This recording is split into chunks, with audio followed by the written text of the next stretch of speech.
Welcome to the Symphony of Realities podcast, boldly taking you where no podcast has gone before. Sit back, relax, and enjoy the conversation as you settle into your X, Y, and Z coordinates within time and space.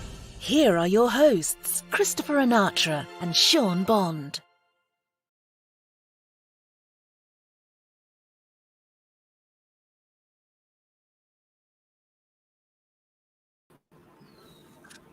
Hey, we did it. Sure. We're live.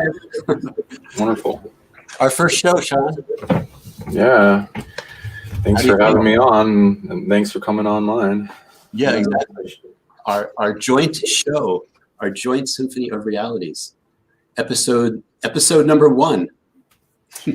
What do you want to talk about? As if we don't already know. Yeah, we might have an idea. We might have put a PowerPoint together for it to keep us on track. What could it be? What could it be? Yes, episode 1 is we're going to talk about soft disclosure in Marvel's Loki. How do you feel about that, Sean? I feel all kinds of things. I know, exactly. I know you've been feeling some things today, right?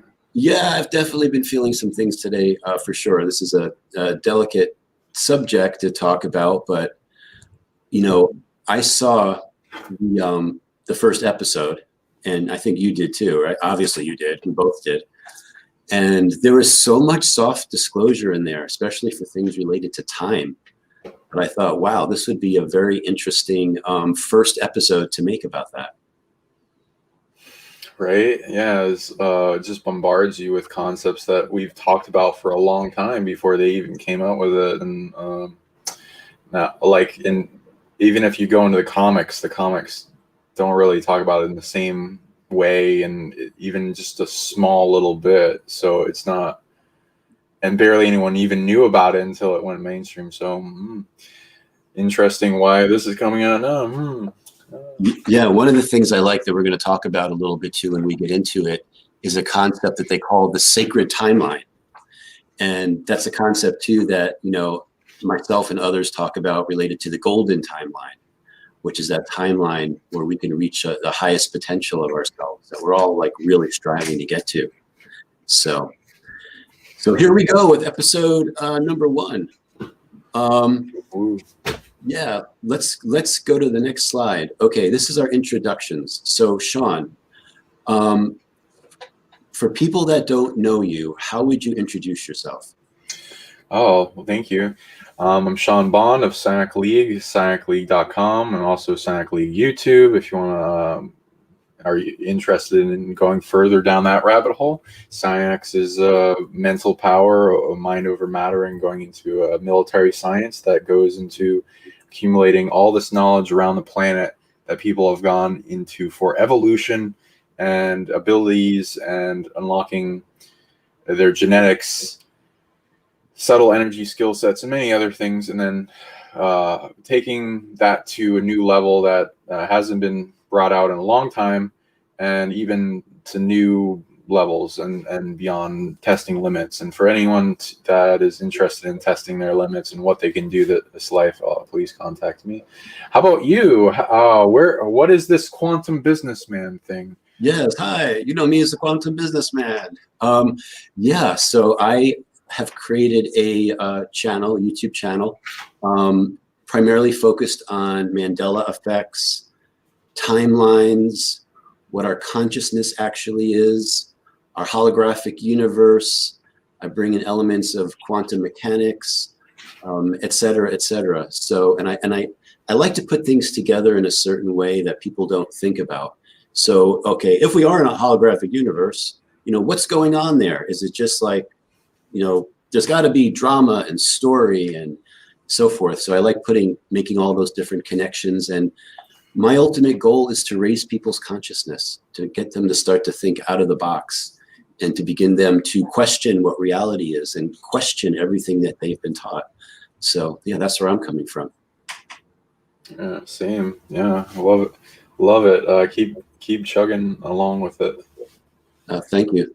I just created a video about Napoleon And it was so long I had to break it into two parts. And the first part's pretty long as well, but it kind of paints a picture about historical things related to the Akashic records. And when you watch part one of it, I talk about Napoleon, but I kind of go in a little bit of a circle. And then when people see part two, they'll be like, oh, that's why he was talking about those different things. And I put everything together there. So yeah, I saw it was pretty good. And loved the going into, oh, you can inherit genetic DNA from like gods and stuff. Been tuning into that for a while with some of my clients, and it's like, oh, what do we have in potential in the candy store in our genetics that we is a mystery until we dive into it and then open it up, because most people are just using their body as like a paperweight compared to everything. Exactly. And then one of the hardest things that we all have is like waking up and remembering who we are. That's like one of the biggest challenges. And that's what I like to motivate people to do, to start stirring them up to be like, am I more than what I think I am? Just more than just this life, for example. So, yeah. Absolutely. I like that too. So let's get into the first slide here. Okay. Did you do a trailer or? Yeah, you know what? Okay, so we should tell everyone, we're really not going to be giving away any spoiler. Like, in my opinion, if we say something that's a spoiler, I apologize for it. When I was not spoilers. Spoiler alert. Yeah, spoiler alert, everyone. But what I was thinking is that I don't think we're going to reveal more than what the trailer reveals. It's more about explaining different concepts. So when people actually do watch it, if you haven't watched it yet, you'll have more of a background about what's going on. I mean, we could end up going into spoilers. So like maybe not spoilers, but maybe spoilers. We'll let you know. Okay. And go watch it if you can. Yeah, definitely. Yes, exactly. So what we're going to do now is we're going to attempt to play the trailer, and let's see if we can do that and if that works. So stand by, everyone, to watch the trailer for Loki.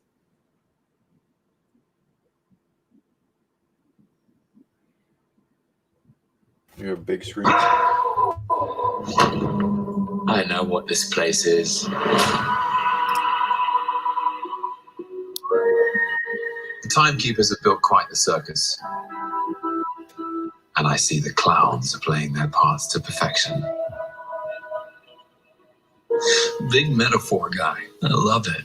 Makes you sound super smart. I am smart. I know. Okay.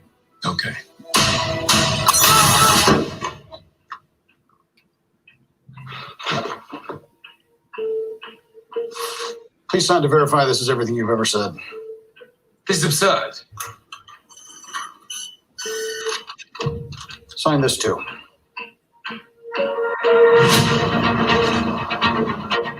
We protect the proper flow of time. You picked up the Tesseract, breaking reality. I want you to help us fix it. Why me? I need your unique Loki perspective. Do I get a weapon? Yeah.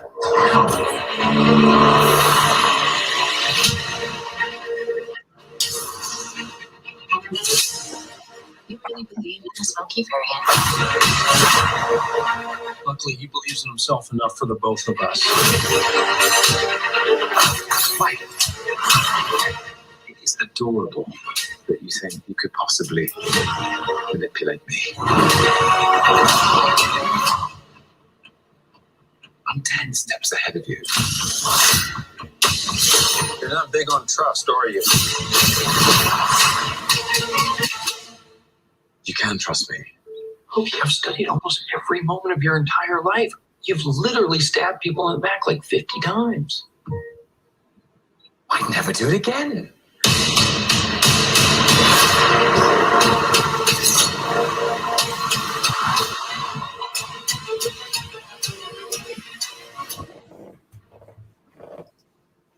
All right, there you go. And of all places, Disney, right? Right. Of all places. Of all places for soft disclosure. Yeah. I mean, like, yeah, they seem to be fair. I mean, they have a lot of resources, so they got the money to like find the people that know stuff or concepts or whatever, and they buy up a lot of things. So hey, Yeah, what do you think of? Well, I mean, we can start a lot of places. So, did you want to go just fully into Loki first? Yeah, let's go into Loki first. So Right. the next slide gets into that. Like, Yeah. who is Loki? Boy. All right. Well, uh, so I'll go a little bit and then. Oh, okay. I'm sorry. Before that slide, Yeah. the soft disclosure, some of the soft disclosure concepts we're going to talk about. All right. So the TVA, right? The time variance authority, we're going to get into that. Concepts like time travel, the time core, time cops, timeline wars. What else, Sean? What else are we getting into? Oh man. So a lot. So yeah, we lovely. So we don't have to start just with Loki. So more so me I have a lot of experience with timeline maintenance groups.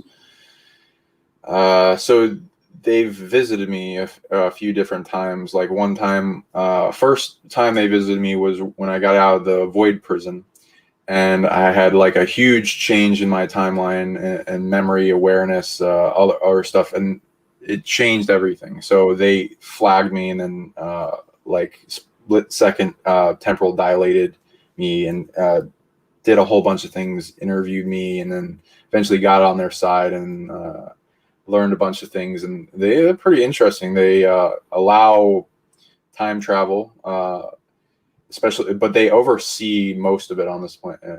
There's multiple groups, people in the Truth Movement, the SSP, the Secret Space Program, and other stuff going into that. We'll disclose them as the Time Core. That's just one of the groups, and that's mostly humans. And we're gearing towards that being the major authority of the planet, because it's our responsibility to caretake the planet. There's already, besides the Time Core, a bunch of groups from other races that have come here. Most of the ones that I've found are worried about what we will do, and as a chess move of our awakening and our unfoldment into our super potential, as we're a super hybrid in our DNA, to affect those other planets, especially as we go into our power. They are concerned, and some of them have groups in their planetary versions of their time management have seen catastrophes in the future caused by when our planet starts disclosure and then goes out into the rest of the universe. And so they send a team that comes here, and then they maintain the timeline to prevent that. And there's a lot of limitations they put on us. Some of it I understand, and some of it I'm very skeptical of. So I'm currently auditing them more and more, and with good reason, because it's not just like they're all positive. A lot of beings have stolen time travel abilities or got it somehow reverse engineered, mostly technology. It's very rare that negative force will gain the consciousness time travel tech, and because it like the universe retracts the ability when it gets abused, because it affects so many things, and then so many things are trying to maintain it, and it causes a lot of havoc and destruction if it falls in the wrong hand, and it quickly causes a chain reaction that makes things react to it. So we have other planets looking in on our experiment, and they're getting their thumb in the pie and saying, oh, we have to complete all these lists to get off the limits for each individual and then as a species collective. There are also neutral ones, like disclosed as kind of like watcher concepts. And then the negative forces that want to maintain the reality in a negative force of control that orientates their desired outcome, instead of like looking at ours and being considerate. And some of them are doing it in a very abusive way, or farming us for DNA, or stealing our energy abilities, or limiting because they see us as a threat to them. because if we found out what they were doing throughout the rest of the multiverse, we would get mad and then probably stop them. So, you know what? You just said a lot. That's the whole show. What you just said right there. yeah. But when you were talking, you know what that reminded me of? Do you remember when, this is like at least a year ago, maybe 2 years ago, we were traveling to go up to Massachusetts to go to there's like a concert and stuff. And I forgot the tickets. And I said, man, if I could only go back in time, I'd remember to get the tickets. And then you were like, whoa, you just got flagged. And I'm like, what are you talking about? I just got flagged. Do you remember that conversation? Yeah, a little bit. Yeah, so I'm like, what do you mean we got flagged? And you're like, the time cops just flagged us. I'm like, because we're talking about going back in time. So yeah, they take it seriously. Like there's a I know. But like, you know, even if we got flagged, it's not like they do a huge amount of drama. It's like they have a spiritual and energetic NSA type of thing that looks through time, looks at people's words and statements and motivations, and depending on the group, which I personally think is a little invasive, thought. It's like the thought police in Orwell's 1984, which is why I'm like, that technology, I don't know if that's good. But I have run into a bunch of different species that have overpowered ability of different layers and percentages of omniscience or awareness of potentials or cold reading, or if a person is particularly connected to them in DNA or something, then they'll know a lot more. Especially if there's a window in, because it takes a lot to just be able to read everyone's thoughts and monitor. And most of the species have like AI to process it. Some are very powerful in brain capacity and higher dimensional, like the upper plasma beings, etc. Okay. All right. With all that said, let's move on to the next slide. Let's go. Well, we got a lot there. We could keep going. I know we can, but you want to go right to Loki? let's just get the Loki part done with. And so you want to get okay? Do you want to go back then? Because there's a lot for the time cops and stuff. I'm sure you want to say some stuff too. No, yeah, and actually there'll be more slides. Okay. I think there's like 12 slides in total. That there's more that break down those categories. So we'll have a chance to talk about those. But let's just do the Loki thing first. Okay. So I think most people know that he's the god of mischief. What else would you add about Loki? Okay, so as disclaimer, I don't so I neither condone him or support him or am really against him. I see his purpose here, and he goes all around in chaotic motion to test free will. So there's that. When you look into his history, it's not exactly the most likable things, but I have a wanting for all negative, dark, neutral, or chaotic beings to come to a remembering and conclusion of unity consciousness, is that we are all one. And then I see with this show, there's a potential of, with the vast amount of people being able to see it and then it entering their understanding and focus, they can heal him or bring him to a better timeline, bring him to a better outcome, moral compass, unity with the entire planet. He has not just been entirely bad. He has like his power level is kind of more so than what they do in Marvel Disney.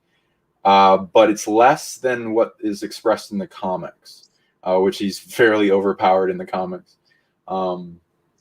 It's not exactly everything's true, and even the old mythos, there's like 50% true, and there's a lot of confusion.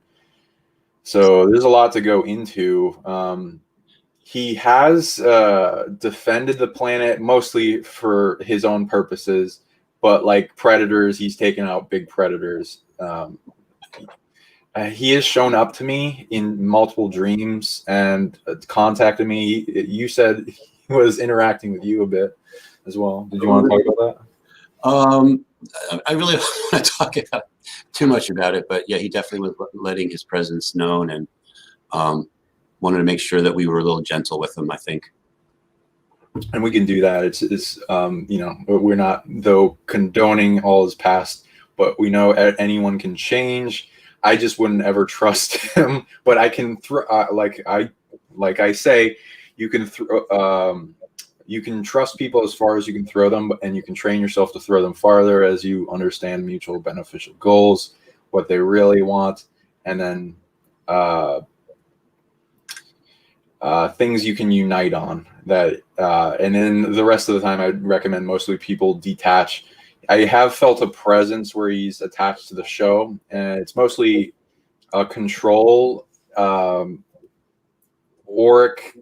programming that wants to influence the audience to have empathy, sympathy, understanding, and then want to seek him out, which is probably what the show is going to ultimately do. And then it's like an ode to Loki, which I then, depending on what you think of Disney and other Hollywood branches, they seem to be doing a lot of anti-hero movies, which then will program people to be like, oh, evil's not so bad or whatever, which I'm not really condoning, but it can bring a person to empathy, to understand how a person got to their place and not just think they're a cold monster.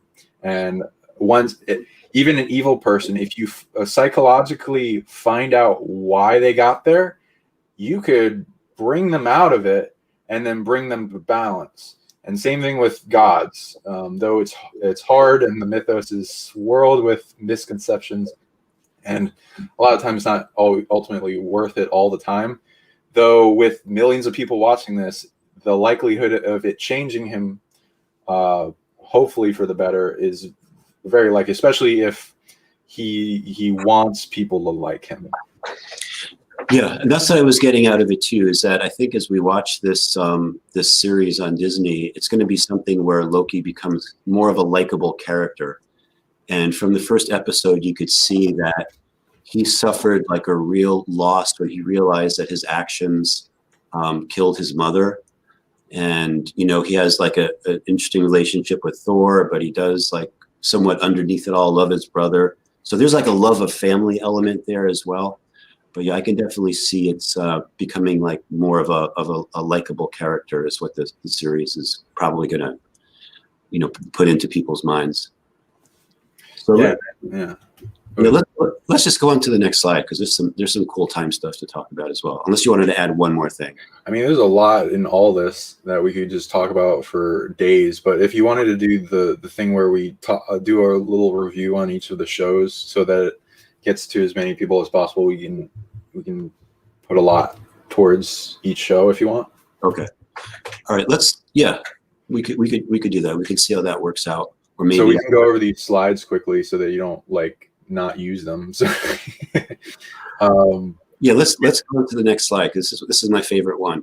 Can a cat be a time cop? What do you think, Sean? Wait, before I should kind of give some point of reference here.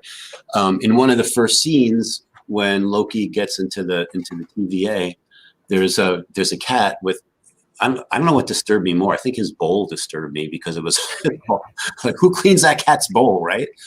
But yeah, there is a cat in there. So the question is, could a cat be a time cop? So okay, I'll let you answer that, Sean. Yeah, right. Well, with cats, I mean, there's a lot going on. Both that they're like an anchor into this reality having to do with the Lyran people. Their DNA can do a lot. Their spiritual incarnation rules aren't the same as us. They get to resolve a bunch of things by hunting down prey that like will be karmic resolution for the prey, and then anything in the food chain gets to like get the choice to experience that life if they want it, so they could then become a cat. The cats are also an observation tech for higher dimensional beings and ancestors that they carry in their DNA. So it's their anchor, those higher dimensional beings, to looking on the reality and have a chess move while they're influencing the cat to do things. They have all multiple purposes. The ones I've read are like, they can be like healers, like with their purr. It can heal and rejuvenate bone structures, even to external beings other than themselves. My cat's a healer. She can also, other cats can like learn other things, like they hunt demons down and other stuff, like our other cat. Your cat does Reiki. Yeah, it does the kneading thing. Yeah. Like takes away negative energy and attachment and stuff. Yeah, anyone's cat's doing that thing on themselves, like there's the reason, and then they want like food afterwards, like, hey, pay me for my services. So if the cats, depending on the incarnation, and this is a show, but like if this was applying to real life, the spirit would have had a chess move where parts of it would have known the possibility of ending up in the time core and as somebody's pet, that's then going around spiritually doing things like in their astral and dream body, and it would be interacting with everyone there, and the abilities, the awareness. So it would be a very impressive cat in higher self. It would gain a lot of information on the entire timeline. People don't have to be in the separate bubbles of reality, like floating cities, like in this show that is like the time core, that are put out of time purposely to keep them safe and secret and hard to get to, so they can monitor all the different time streams depending on the territory they're at. I was going to say, you know what it reminded me of? I created a video called Crystal Eyes. And the reason I created that, because to me it was a Mandela effect, that all of these statues had these eyes that were made out of crystal, and they were like beautiful. Like I never saw them before. And even Nefertiti had crystal eyes, and one of her eyes was stolen. And how that was a way to anchor that being into a timeline so that they can observe that timeline and see how it's going. So not quite like a cat, but similar type of concept. Absolutely. All DNA technology have something like this, and then the creations we make, not all of them are super advanced, and then they have a radius. But if you know what you're doing and you're getting really involved, you can make that radius really big. And so, like, if this cat was doing that, I don't know if anything would stop him from making the radius the entire encompassment and be trading with everyone in the time core, or whatever TVA. And people don't have to be in the place to be observing time. There's an ability, they teach it. Different groups, some are more technological and are needing that to observe it, though you can gain the timeline consciousness travel observation ability and then maintain the timeline while you're just here on Earth or something, like I do. Okay, gotcha. And of course, time cops can be in human bodies as well, obviously. I've met one or two in my life, and they may not even be observant. I'm not sure if they know they're a time cop, but I would read off of them. I'm like, whoa, time cop. So, and sometimes there are people that you wouldn't expect to be as well. So, oh, yeah, it's hard to wake up here. So, like, if they were in another life and they just reincarnated, there might be an interesting future for them, and they might be getting visited by their soul family, which may be involved in time maintenance. But yeah, they don't always have to be aware. Sometimes they may be, though. I've heard stories of people meeting some, and they just come here and they start a weird conversation, right? And then either they disclose that they are part of it, or they just set forth to meet the person. So if they meet them again, they'll have a familiarity, and then there'll be some trust. Exactly. Okay, let's move on to the next slide. Okay, this one here, we talk about what the TVA is, the Time Variance Authority.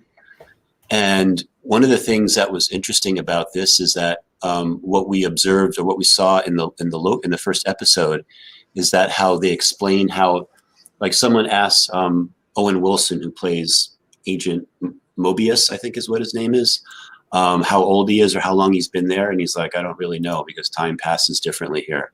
So the Time Variance Authority is dislodged from time. It's completely out of reference from linear time. And what do you see? What do you read about the Time Variance Authority, Sean? So like the disclosure of the concept is like a big anchor and like business card for people to know and bring up the concept, and then eventually check with their abilities if it exists, which is good, because that's a if they're in full disclosure that they exist, then I'm more likely to see them as a positive. If they're hiding in the background and pretending they're not there, I'm gonna see some that's probably shady, and they need audit, because they could be manipulating in a bad way, which there totally is with the timeline wars. Timeline variant of authority, when it goes in the comics, it started with a concept like time twisters, and then what was it like? I can find it. The time, like timeline management. Where's this one? Yeah. Oh, timekeepers. Timekeepers. Okay. So I was like thinking about those words.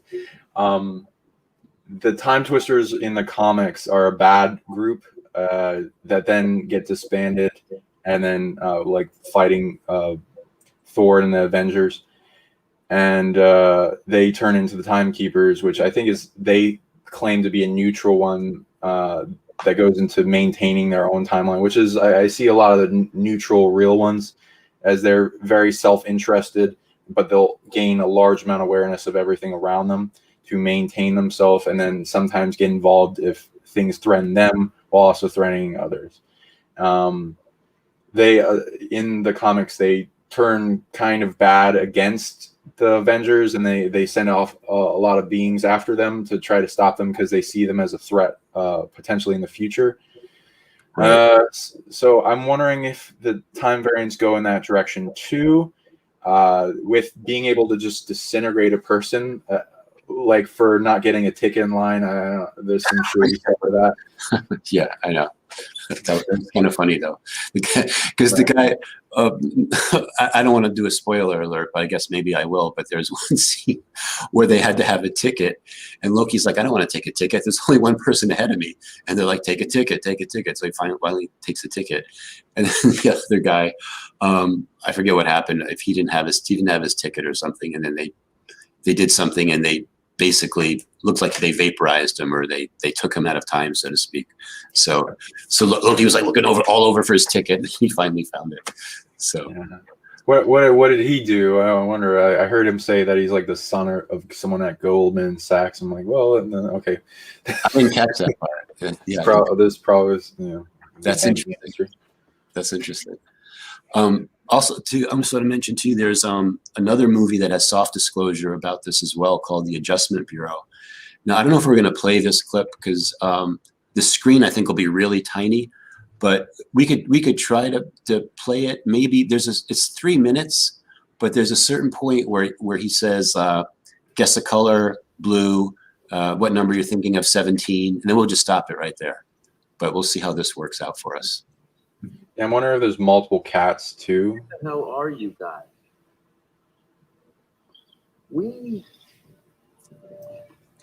are the people who make sure things happen according to plan.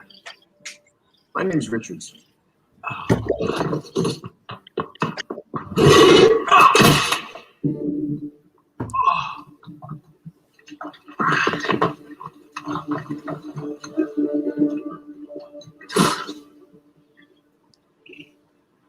really think I couldn't see that coming? I can read your mind. Yeah, really. Pick a color. Blue. Pick a number, 17. Now, why are you still thinking about running? I don't really know what's going on here. All right, we could stop it there. Well, you've just seen behind the curtain that you weren't. All right, cool. I just wanted to show part of that clip because, I mean, when you start looking at movies and you start, determining different types of soft disclosure, a lot of things like start to jump out at you. And that was a cool clip talking about basically the Adjustment Bureau, and Matt Damon was in that movie. And if you haven't seen it, that's a cool one to watch. If you want to learn a little bit about how these different organizations may work, it has a lot of good soft disclosure there.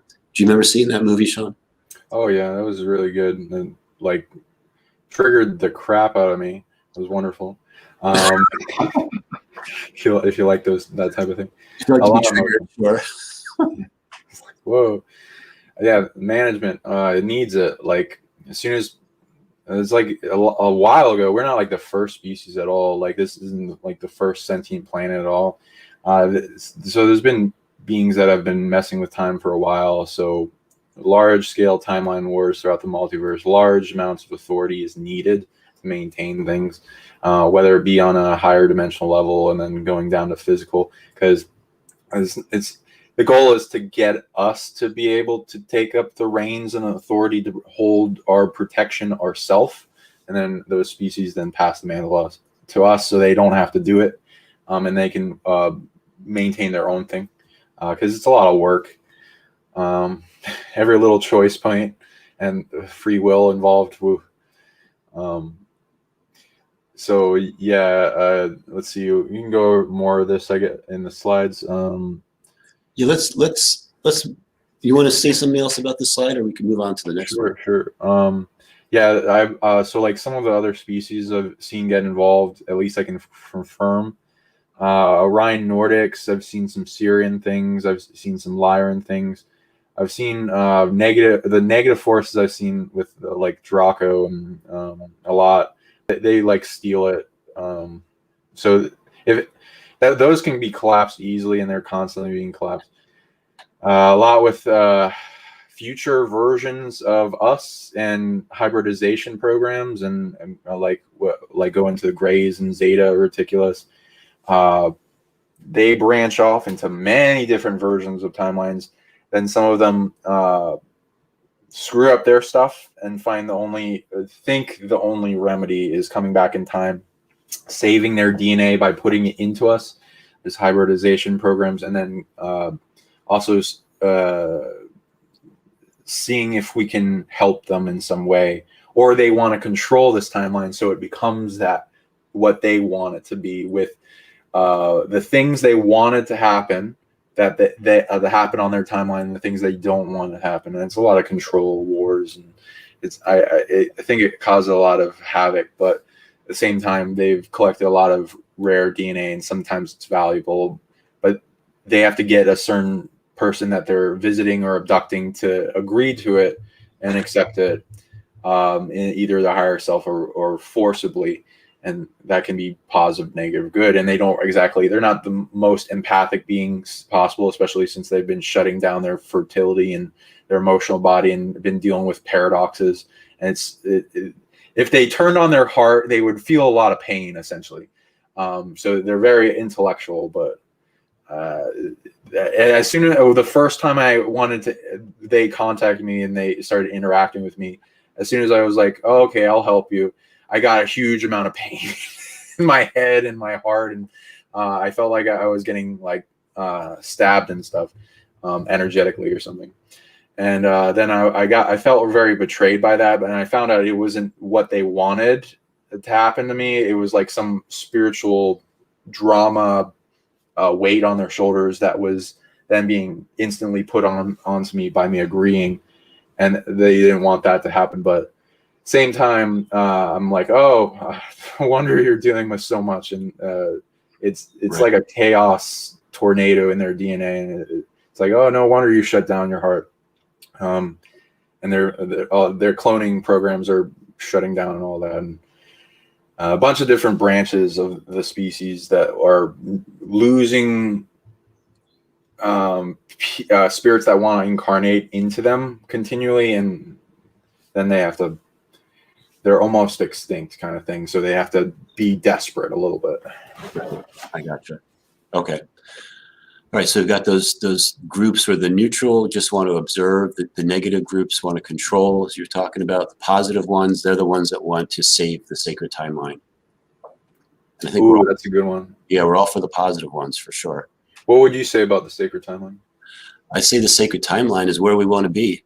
Yeah, so the sacred timeline related to the golden timeline, becoming the highest, finding the highest timeline potential for ourselves and for the planet going forward. So, and we have all kinds of signs that we're on the path to the golden timeline. I talk about different called golden mandanimals that have appeared on the timeline, like actual animals that are like golden in color, yellow or golden in color. Some of them are quite remarkable. They're quite beautiful. And then the 1 mile marker, or the marker that I thought was really amazing that we're on the path to the golden timeline, was, for me, it was a Mandela effect of the golden obelisk, because the monolith. I remember I think it was last year, people were like, maybe it was even longer than that. I think it was at the end of 2019, possibly. Those silver monoliths had appeared.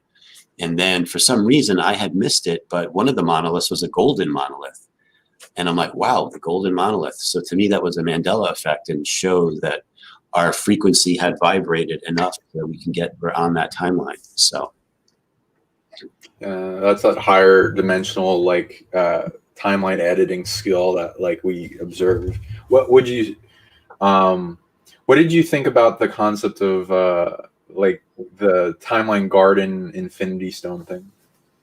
The timeline, okay. So spoiler alert, in the series, it was so hard in the Avengers Endgame movies for them to find these infinity stones, but at the TVA, they had infinity stones all over the place. One person said they just use them as paperweights. So Loki was like, what? So yeah, so the flower garden of blooming timelines, so to speak. So yeah, we have the potential to go on different timelines and so forth, and timelines can get created for us even if we don't manifest them ourselves. So that whole concept is of a flower garden of timelines is interesting as well. Of course, no matter how we're navigating, we still want to get and stay onto the path to the golden timeline, not become a variant. Right. Yeah. And yeah, what did you think? How that is kind of like Mandela effects, where with the animals, or these gardens of timelines that make all these offshoots of different animals, and then then remerge them. And then we find ourselves with more animals than we thought we did, or variants in a positive way. In a positive way. Yeah, even animals that we thought to be extinct. Like we were navigating into timelines where those animals never went extinct. And there's more and more and more that we're discovering like that. So that's again, another sign that we're all merging into that timeline that we want. We'll call it the sacred timeline that they use here in the Loki movie, or Loki episode 1. Yeah, and they had the magic and power nullification ability in the time core to stop anything from happening. Yes. I wonder where else that's being used, and to what effect and what degree. And how many people have been in a dream where they're able to just instantly fly, or do teleport, or telekinesis or something, and it's like, why can't I do that here? Oh, what's the reality rules here, and how does it work? Well, we don't get a manual, do we? Well, internally, but also there's a to-do list, and then to maintain the timeline, and it's like, oh, what do we got to do to have that shine out again? Right, exactly. Yeah, actually, I had a dream not too long ago where I flew. So yeah. All right, I came back down to the ground again, but then I flew again, and then I came back down to the ground. So I'm still working. It's a work in progress. Did you feel like a feeling? I felt like when I was doing a heart and solar plexus, that kind of like a charging up of energy, and it kind of like would go with liftoff. Yeah, exactly. So, but let's go on to the next slide. Okay, here we're going to talk more about the sacred timeline and the concept of the nexus point. So in episode 1, it talked about how if you merged off the sacred timeline, this is definitely like an oversimplification of things, that is called a nexus event, and you become a variant, because these nexus events could start launching all these other timelines that have nothing to do with the sacred timeline, and could cause another multiversal war to happen. And that's, we'll talk about like timeline wars and multiversal wars. I think that might be on the next slide. And, oh yeah, there's information here about, I don't know that much about the Scarlet Witch stuff. Sean, I think you do. Tell us about like how she uses nexus points. And this is from the Marvel comics. Yeah, so going into the research and the concepts, which comics will like bring out from our imagination, which taps into the collective of possible things that exist, and even if they don't, like branching into the want to be original and then inspire next generations as we unfold into our psionic abilities. It's wonderful. Scarlet Witch, whatever you see, because it can be like she's been good and bad and all that.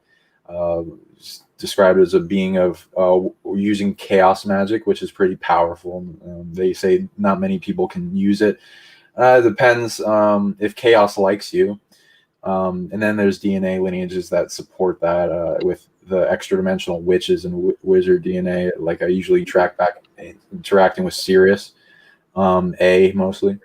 Then Nexus, being in its description, goes into Nexus is like a way to branch out into multiple directions and locations, and I usually apply it in when you're going into your internal Nexus point, there's like a hallway of doors, like a hotel room hallway, and like all the doors lead to different parts of your consciousness, your DNA, and different things. It's a room to meet up with beings, mystery schools, things that you can access and then go into deeper vision questing.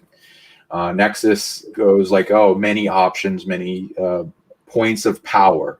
So in describing in comics, they go into, she is a Nexus being that allows to draw upon multiple sources of power. So it's pretty interesting. And like, what would you need to access that being? Well, I think anyone could ultimately, but they have to earn it. This Earth is based on its huge amounts of destruction in the past, like with Atlantis and beings warring and stuff, to where Earth has had to make rules to where abilities get shut down unless they earn it in moral code and natural law, and do no harm to others, take no shit, and there's a lot of parasites that want to attach to people and then steal their abilities, so they get shut down if you allow another being to steal your stuff. And if you're using it to harm other beings, the sources of power may not like that. I know magic doesn't a lot of the time. There's dark, there's light, neutral, and dark forms of magic. Dark is okay with it, but there's more power if you unite with the entire universe. Yeah, and I was going to say too. I mean, I'm not a big comic book reader. If no one's been able to tell that, they can tell that now. But I never heard of the Scarlet Witch until I saw that other Disney show called WandaVision.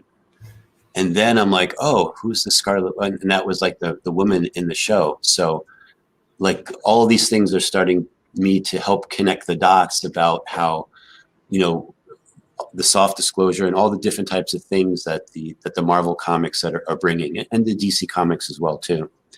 So if anyone, like, who's the Scarlet Witch? It was from a previous Disney episode series called WandaVision. Yeah, it's slow in the beginning, right? And then it gets really good. Yeah, hard. I was gonna, after the first few episodes, like if it didn't get any better, I was just gonna stop watching it, because it was like watching one of those old black and white TV shows. And then finally you started to figure out what was going on. So, but that was a good one. It was good at the end. Yeah, I like that. And I think The Mandalorian was probably the best one, right? Out of all the, well, my opinion is out of all the ones I've seen so far, I like The Mandalorian. I think they did a good job with that. So with the timeline, they're using the word nexus to describe branching off. So yeah, and the branching off events you can look at, like we talked a bit about, like the big time changing events in history, like the Twin Towers, Titanic, a lot of other things. What happens when that happens? It creates a bunch of different timelines. Yes, garden for multiple purposes, whether it be stabilizing the main timeline of concern or putting all the explosive chaotic force onto the other timelines, then them meet a purpose, then the purpose collapses, and then what is valuable is allowed into the main timeline as a positive to prevent worse things. Right, exactly. And they literally are a hairball of timelines. And it is really interesting too, when you go back and you do research, you can actually find residue. But one of the things I was finding about the Titanic was that there were all these newspaper headlines that said the Titanic didn't sink and everyone was safe on board and the ship was being towed back to Nova Scotia, etc. So was that bad reporting, or is that residue from a timeline where the Titanic didn't sink? Or like with the Hindenburg disaster, that was another little hairball. And that's been changing, where less and less people have, like, I remember in my old timeline with the Hindenburg, everyone died on the Hindenburg. I mean, that ship blew up, that was in flames. But now most people have survived the Hindenburg, which is amazing. And how time travel was involved with that, and St. Elmo's fire. And I made a video about that too, that I'm sure you could find that and watch that too if anyone's interested. So yeah, and then they disclosed that in Man in the High Castle, right? Oh yeah, exactly. That's another great one. All these shows, like, permeating our consciousness with these ideas to help us understand, to get to the great awakening point, right? So we all begin to awaken, like, oh, this is what's going on. This is what our reality is really all about. So yeah, let's do the next slide. What do we got next? Oh, the multiversal wars. Oh, okay. So, all right. I was looking at the trailer. I'm like, what trailer did I put there? Okay. So multiversal wars, timeline wars. Sean, what is this thing about the Greys coming back in time? What do you know about that? As an example. Yeah. Like I went into it a little bit.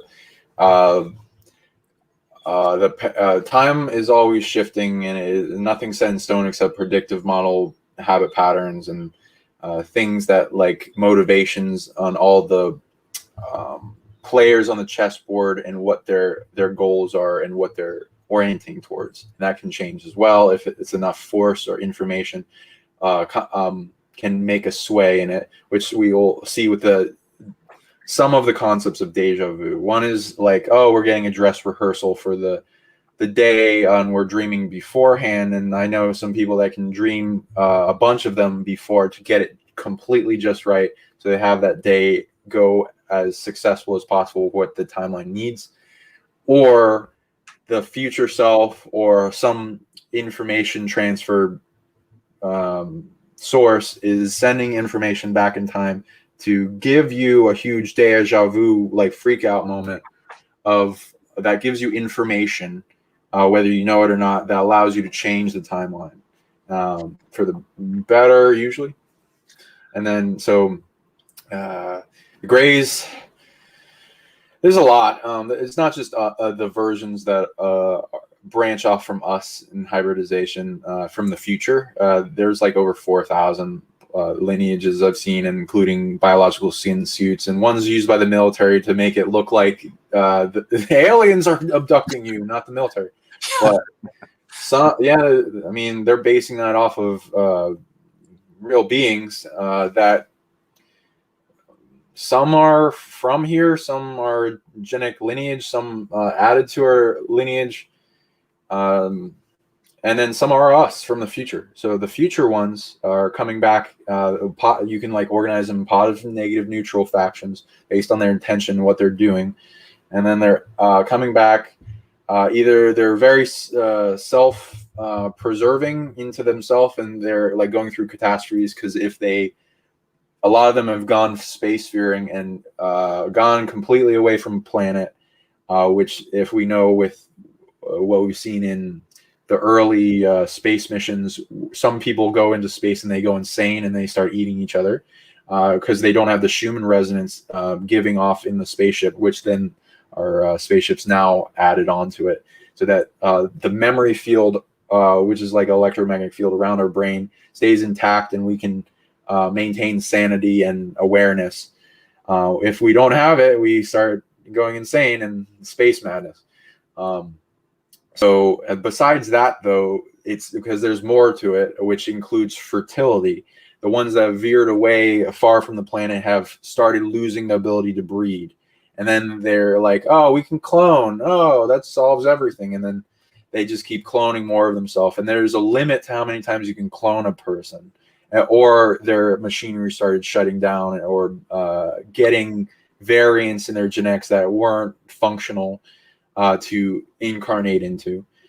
And so they ended up freaking out and then making a bunch of solutions for it. And one of them for the multiple different timelines is coming back in time, saving their genetics in the library of us so that it continues the lineage, because they see that their lineage is pretty much going to implode and there's no way to save it. So they're just saving it in us. And then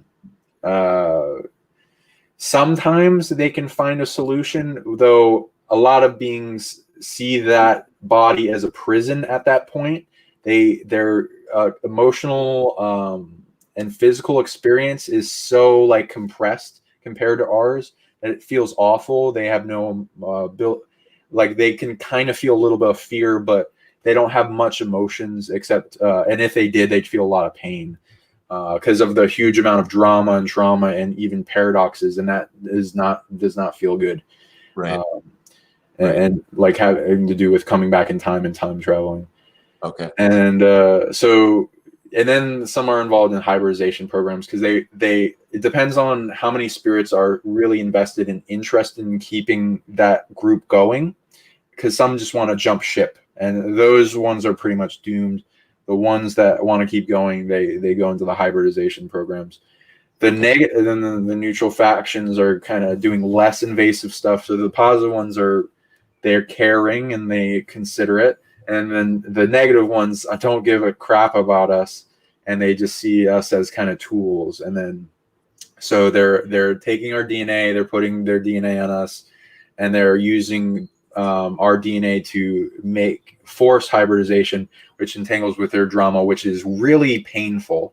So it can, like the people that I've seen that have this DNA start having malfunctions in their genetics, diseases start forming, they start going bald. There's some weird stuff that happens. They can resolve it, of course, and I can heal a lot of that, and it's like doing the paradox and then healing the lineage and figuring out where all the wounds started, the choice points. But yeah, there's a war over what the timeline becomes, because the dark forces want to maintain their control systems that they've geared their timeline for, and there's a lot of that like interferes with a lot of positive things that the good forces are doing. So there's like a constant pull, and this then makes a chess move of unifying those chess moves ultimately. And like, where do we meet in the middle? Okay. So the bottom line is that these timeline wars do actually exist. And one of the things that I talk about in one of my videos is like the show that's 4400, where the concept is the wars of the future will be fought in the past. And I had a video about time traveling babies that talked about different things that were happening to the Tartarians and how they were trying to be genocided out of the timeline. and how they had solutions to resolve that. One of which had to do with babies that were time traveling, which is if you haven't seen that one of my episodes, that definitely is a very thought-provoking one as well.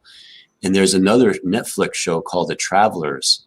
And again, that was a whole concept where I have the official trailer here, but we won't watch the trailer. But the concept is basically that there are problems in the future, and to resolve them, from mankind wiping themselves out, people from the future, they send their consciousness back into people that, like, let's say they're disabled, or they didn't like have long to live or something like that. And then those people would all of a sudden remember what the future was, and they all started working together again to save. They would go back into the past to save the future. One other thing before we move on from this slide is that they talk about the 3 timekeepers. So in Loki episode 1, they play like this funny cartoon video, and it talks about the 3 timekeepers that are in charge of keeping the flow of time. What is your take on that concept of 3 timekeepers, or like a council of 3? A lot of good stuff you just brought up. Yeah, I love the 4400. They go into the ability for the future to solve problems by giving and granting abilities to certain people, and then that starting to flow out to solve the problems in psionics, which I agree with, and I think is ultimately what we're heading towards. And though there's a lot of species that are like, oh no, hold back abilities as long as possible because it's going to fuck up a lot of the universe. What about all the beings that already are abusing it that we have to defend each other from? And then so if we meet all the criteria to get those factions that are maintaining control to stop the abilities from manifesting, then we can have abilities, and then we can support ourselves, though I'm also auditing them for why they need to be. Yeah, I love the Travelers thing too, that totally exists in different forms, where the consciousness transfer with the Secret the Secret Wars comics, and then like how the multiverses are like sprouting up at each other like a garden, and all the different concepts, and then some bleed over to each other and they war, and some will trade different people over to each other depending on what they need. The timekeeper concept, I'm not sure how many timekeepers it is. I did see 3, so I thought that was interesting in the comics, but in this multiverse, I see in this universe, I mean, I can only talk a little bit about it because I need to get approval, but there are like council groups of high intelligence, high dimensionality that are authority holders that came into existence at like a foundational level, and they have different names for themselves depending on the culture that's interacting with them or the planet, but they'll use, when people are looking into them, they'll like see how many group members are part of the group, and then they'll usually make that a council of 3 or a council. I've met a council of 3. They helped me quite a bit. They are maintaining a lot of things. It kind of goes into the perspective of a balance of light, neutral, and dark, and then them maintaining the structural balance of the universe through that, and then including time management, and then delegating to many different other councils and factions and authority holders, such as like groups that have numbers. I've also seen councils of 7, 9, 11, 12, 13, 33, and big numbers. But yeah, that I usually then will like, oh, which one's above them all? Like, well, it's like the 1, 2, and 3s are usually the big ones, because it's like, oh, okay, the unity, the polarity, and then the divine triangle or trinity, and that going into a lot. And that can be in many different forms, including on this planet, just in the territory of the planet. territory of solar system, galaxy, universe, multiverse, ultraversal bubble, and then all time, and then like, you know, a lot of other authorities within those bubbles constantly going up, and all time and space, and even beyond that, in everything that was older and like the absolutes. Okay. I think that's a lot. Again, that's a lot of information you just put on us, Sean, to digest. But one of the things before we move on to the next slide, I just want to mention something that you said at the beginning of this slide that I think it's interesting for people to get a good concept about, and that is about deja vu. So when people get deja vu, you use the term they're remembering the dress rehearsal. In other words, they've already dreamed that. And I think that's really fascinating because people a lot of times wonder, like, what is deja vu? And understanding that concept is like you've already dreamed it, and you called it a dress rehearsal. It's almost like it's a show, right? Yeah, it's very important what manifests here physically. So a lot of beings have developed abilities to make sure they get it just right in the moments.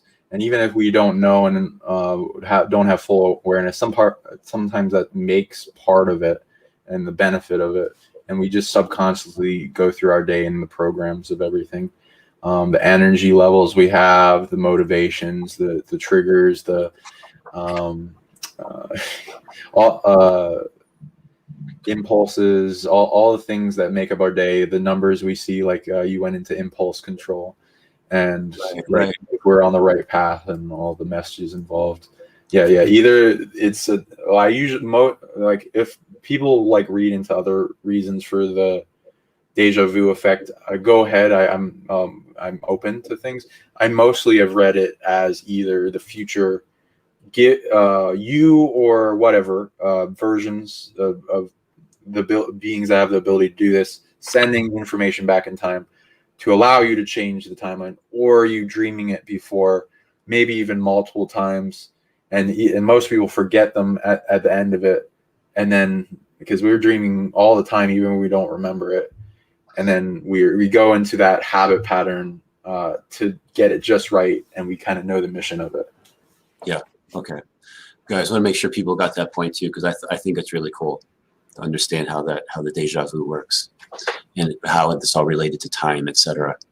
Okay, so let's do the next slide. And I think we've only got maybe, I think there's 3 after this one. So we might have to go, we're already into this an hour, so we might have to go a little bit faster through these. And then we can do it, save the rest that we didn't go into for the next show. Oh, okay, we can do that. Okay. Well, we're already on this slide, so might as well talk about it. So in, again, episode 1 of Loki, he has to go before a kind of judge, a time judge type of thing, in a type of a court setup.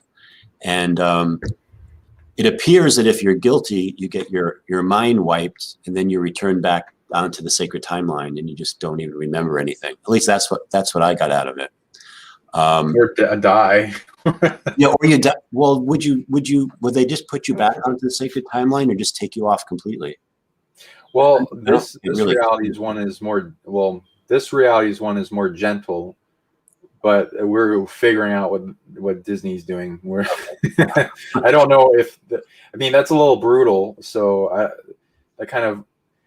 they're grenading timelines, and like they're like, don't worry, girl, everything's gonna be fine. And then they go in the next room, they make a grenade hourglass thing go off that collapses the timeline. Okay. And like depending on if you think the timeline makes light that's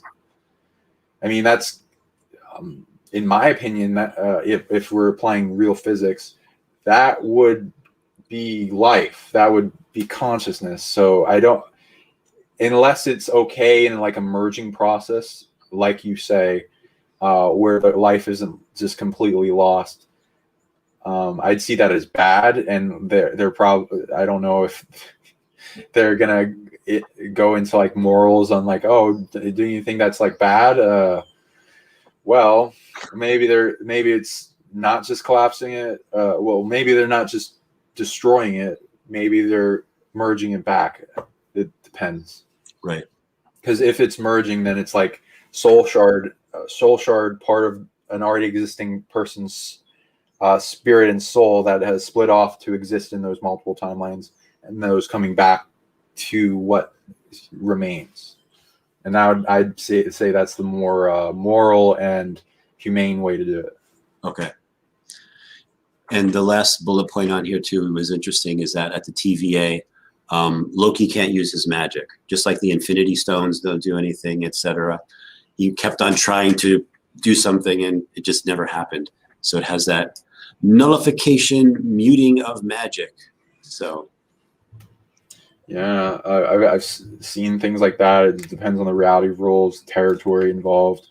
That's pretty impressive that they're able in the show. It'd be very impressive that they could do that for sure, especially for the Infinity Stones. And I thought that was pretty awesome, them gardening for more, as it makes sense. The Infinity Stones, they would gather a whole bunch because they're reality altering weapons or objects that would be involved in many of the variant timelines that sprout up out of existence and choice points. So it would make sense that it would then make more of them with each of those timelines, and then them confiscate them as evidence. I'm sure they'd probably work if they weren't in that facility. So it's pretty interesting. yeah. Okay, so what we'll do is let's end it. There's a few more slides here. We could, in our next podcast that we do, we can cover those, and there might be some other new things to talk about as well. So we went kind of like this first podcast. We weren't gentle, Sean. We just kind of went right into some deep stuff here. So everyone that's watched it, thank you for watching this, and expanding your consciousness a little bit. You don't have to agree with everything that myself or Sean are saying, but at the very least, is if your consciousness began to be like, oh, I wonder if that's possible. I wonder if there is such a thing as time cops, or a TVA, or timelines, and the sacred timeline or the golden timeline concept. All those types of things, again, to raise your consciousness. So in conclusion, Sean, is there anything you'd like to add and say? Oh yeah. So we'll as we take our power back and bring into the reins of our destiny and our future, and are able to support and manage things for ourselves, then we can audit things like these groups and see if they are for our best interest. Because there's a lot of them in my experience, for the real world. So some of them I've confirmed are positive, and we'll have some members of people actually in it that are physically walking around. Either they usually don't know, because it's like you needing to be in this game and not in interference with those type of things, but they'll have altars in their mind as soon as they get taken away and visited, like temporal dilation, and they'll switch into that altar and then do their thing. Or they will be maintaining the timeline from in their body if they're really good at it. So I like orienting towards that, and then auditing the groups that may not be in our best interest, that are trying to influence the timeline for the worse. And there's evidence of this, and if you don't want to believe it, that's great, wonderful. But like, I have things that are constantly coming up to me, and motions and pain and indications that give me like, oh, this needs help, this needs remedy, oh, this thing's stealing this ability, oh, this thing's going back in time and stealing this ship. That would really mess the timeline up. Oh, can you prevent that? Oh, it depends.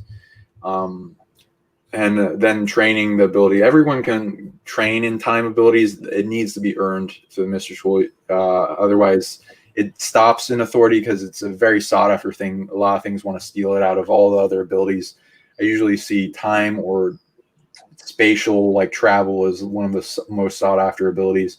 So like barely anyone can use it unless they earn the authority to hold up and protect it. And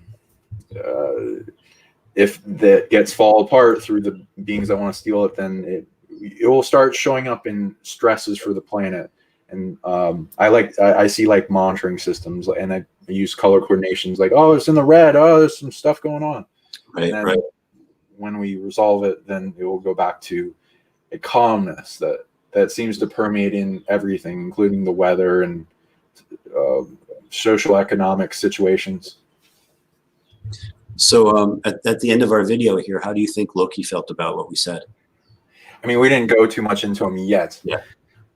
But I'm going to be kind, and I will tell people if they want the timeline where he's supportive of the human race, because he's mostly self-motivated, then I will share what it takes in to bring him to a healing and some other things. But and like the veneers and all the Norse gods and stuff, yeah, they're like protectors of the realm, and there's like good and bad aspects of them, and they're constantly changing. Everyone can change.